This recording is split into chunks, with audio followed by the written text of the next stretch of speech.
afternoon, everyone. Thank you for coming and having us to this special event. As you can see, many people here. Hi, I'm Barack Obama, 44th President of the United States. First president to be African American. Thank you. When I first took office, I faced very significant challenges.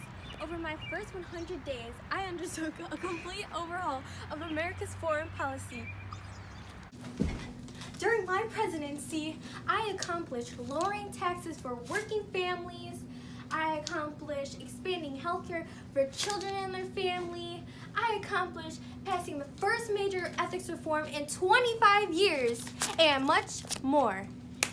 I was the third African American to be elected to that body since the end of Reconstruction in 1877.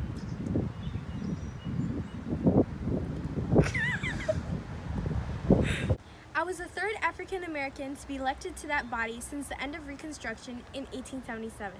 I signed an executive order that banned excessive interrogation techniques, ordered the closing of a controversial military detention facility in Guantanamo Bay, Cuba, within a year, which a deadline that wasn't met, but it was close enough, proposed a fresh start to strained relations with Russia, and traveled to Cairo in June 2009 to deliver a historic speech in which I reached out to the Muslim world. I was nominated and awarded with the Nobel Peace Prize for my extraordinary efforts, international diplomacy, and cooperation between people.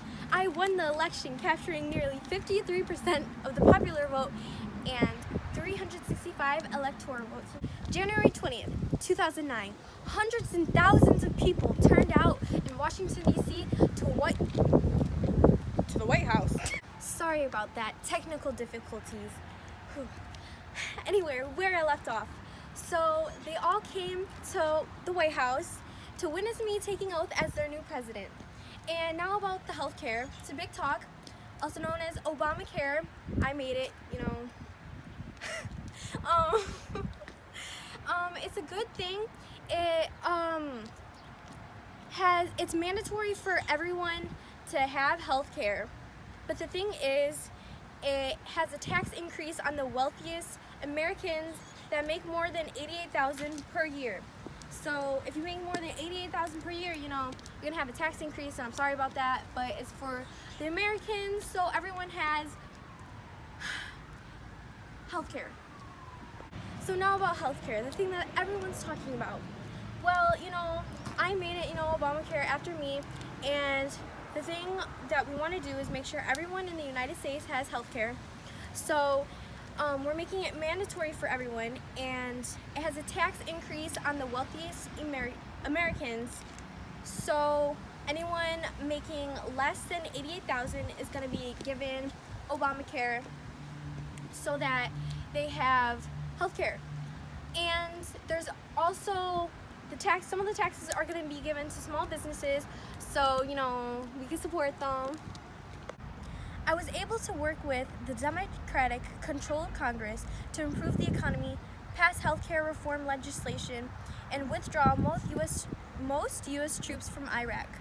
I hoped for the removal of discrimination and received a huge boost on June 26th when the Supreme Court ruled in Obergefell versus Hodges that the state bans on same-sex marriages and on the recognizing same-sex marriages performed in the other jurisdictions are unconstitutional under the Due Process and Equal Protection Clauses of the United States.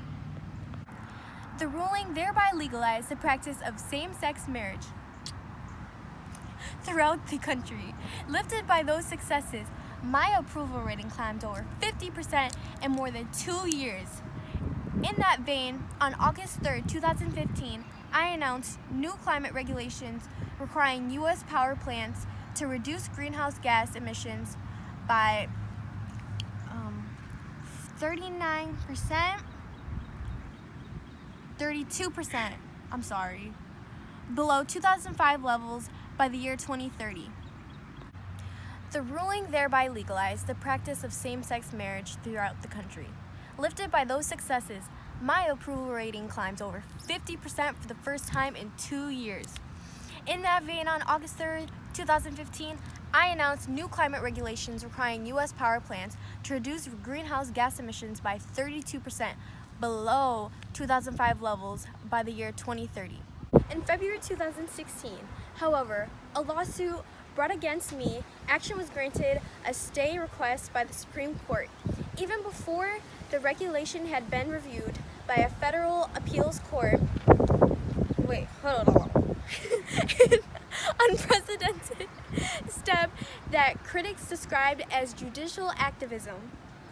Environmentalists were able to claim a victory in November 2015 when I, having completed a 7-year review, announced that I had rejected the proposal to build the Keystone XL oil pipeline from Canada to the Gulf Coast.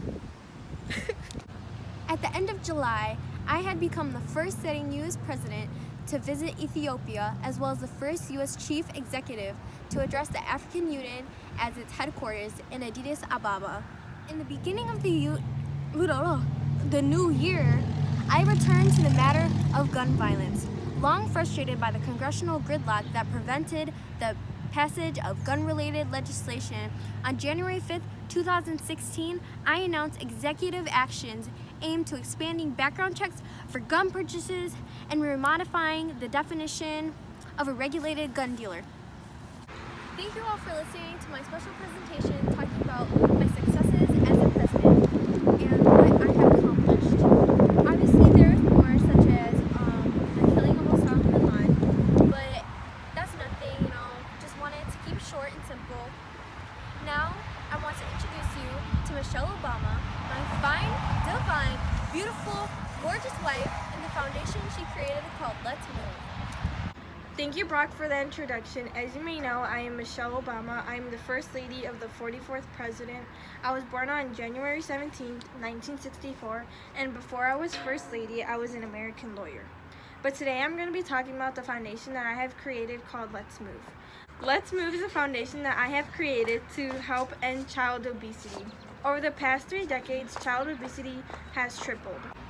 Health is something that should be on everyone's mind because without it, well, there wouldn't be many of us here. We need to get children out of their house and getting them moving. Children need at least 60 minutes of vigorous activity each day. Today, almost 1 in 3 children will be diagnosed with obesity later on in their life in our nation.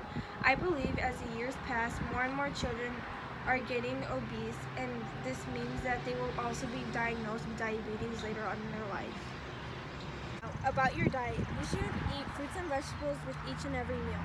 Not only is this about how active you are and how healthy you are eating, but it's also about how you feel about yourself and your successes in school.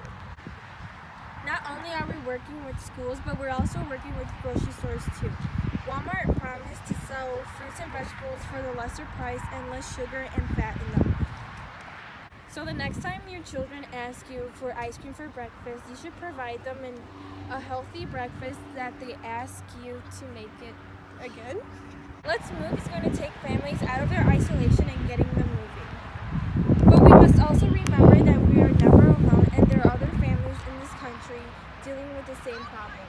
The next time we struggle with our kids with getting them vegetables, or the next time we struggle to change our schools and communities, we must remember that parents around the world are going through the same thing.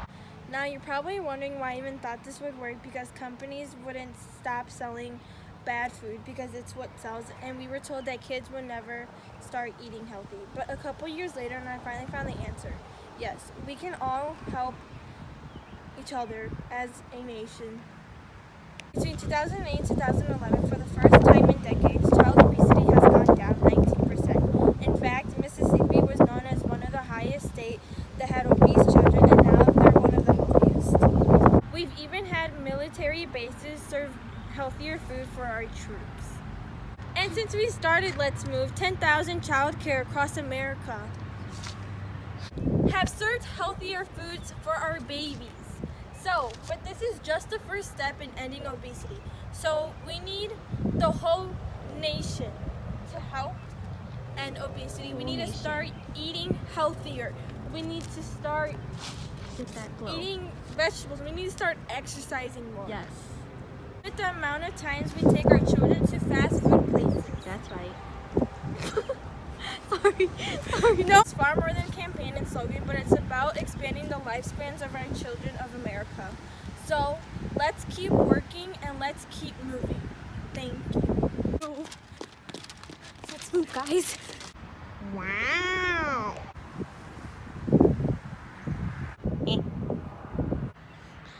Barack Obama. Thank you guys for sitting and watching our portrayal on Barack Obama and Michelle Obama. hope you enjoyed this video because we had to beg Mr. Brosnahan for it.